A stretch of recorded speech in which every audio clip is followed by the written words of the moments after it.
All right, emergency situations call for emergency videos. You guys don't often see me like this. I'm actually on vacation with my family, and it's been a pretty wild 2 days.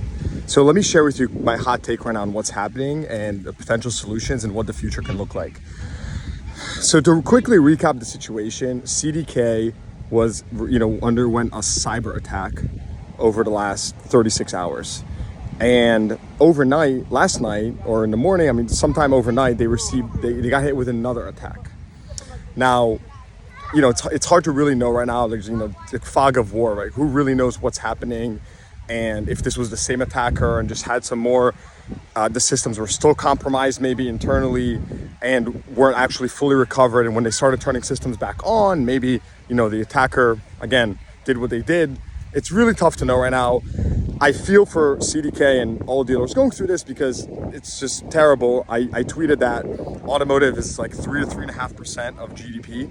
You have CDK powering roughly 50% of the industry and their systems, right? Like people are DMing me from everywhere, all over the country, like, hey, I can't buy a car right now, or I can't sell a car. It's a really bad situation, all right? Let's take it a step further though, right? I'm gonna assume that CDK is going to figure this out soon, shortly, right? A couple of things to note here. Number one is dealers are texting me lots of things, but some of the themes that I'm hearing is, number one is like everyone is in just wartime mode, right? Like you have people flooding your showroom, you're trying to put cars on the road, it's really tough. Everyone's trying to figure out, what are we doing, pen and paper? Are we spotting cars? Like, right, we're putting them on the road, we're gonna sell them in a couple of days when the systems are back up. Service is a huge pain point for people because service is not as easy as a solution as just spotting cars. And so service has been a really big challenge for dealers and trying to figure out, how to get the cars in and out with parts, and it gets really complicated on the service side.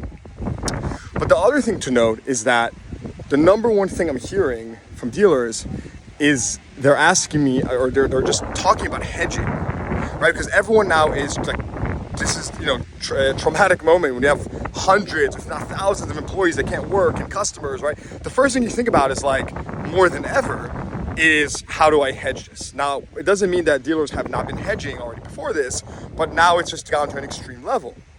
And so what I would say this is like, if I'm CDK right now, I think that there's a couple options.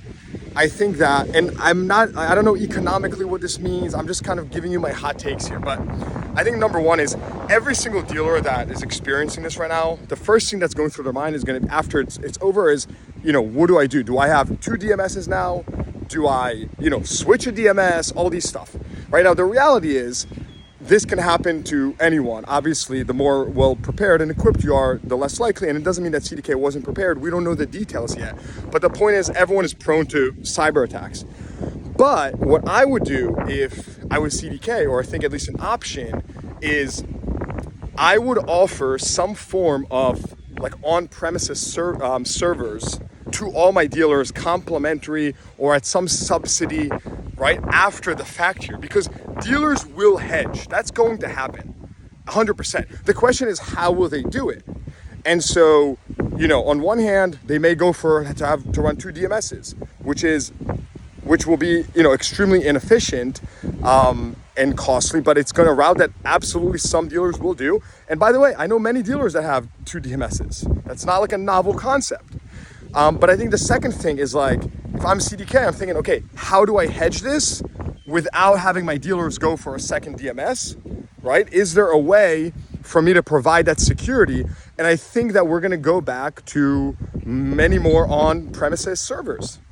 Just like we've all used, right? These are servers on site. I remember when we installed our first on-premises server, I was like, what is this archaic piece of technology? But hey, lo and behold, it's, in many cases, it's probably better. And that doesn't mean that that's not prone to attacks and hacks and stuff like that. Everything can be.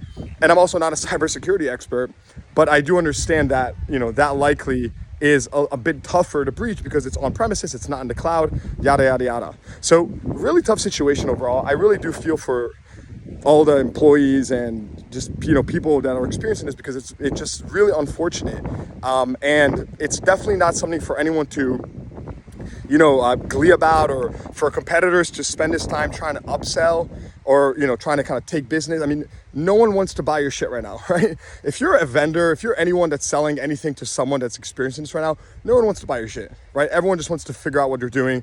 I see some people posting about, it's really tone deaf actually, trying to go and sell at a time like this. Don't do that, right? And by the way, it doesn't matter. I'm not talking about like competitors, dealership management system competitors. I'm referring to, if you're a vendor selling anything, or you could be selling like detailing products. But if you're doing this someone with a customer that's affected, and I see people posting stuff, it just feels really tone deaf. My 2 cents is don't do that. You can do whatever you want, but that's my 2 cents. So anyways, that's my hot take. And hopefully this is figured out soon, because it's really, really unfortunate for thousands and thousands and thousands of people across the country. I'll keep you posted.